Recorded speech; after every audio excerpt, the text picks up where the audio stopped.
การคุ้มครองระบบการชำระ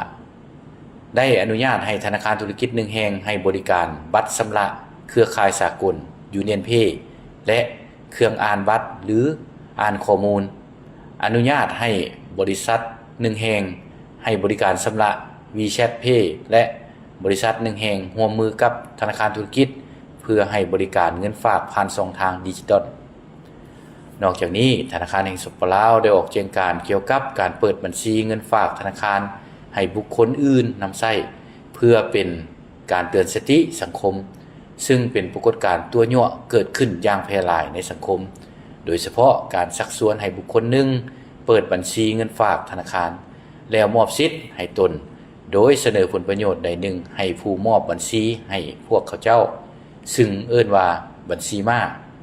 กลุ่มคนดังกล่าวก็ได้นำใช้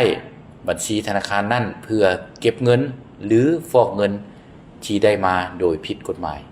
มีข่าวดีจะมาบอกสำหรับใครสนใจเช่าพื้นที่ขายเครื่องทุกประเภทและเช่าพื้นที่ป้ายโฆษณาอยู่ตลาดลาวสนใจสอบถามที่เบอร์ 02058389209 สถานที่ตั้งอยู่บ้านสุพังเมืองไซธานีนครหลวงวิจันทร์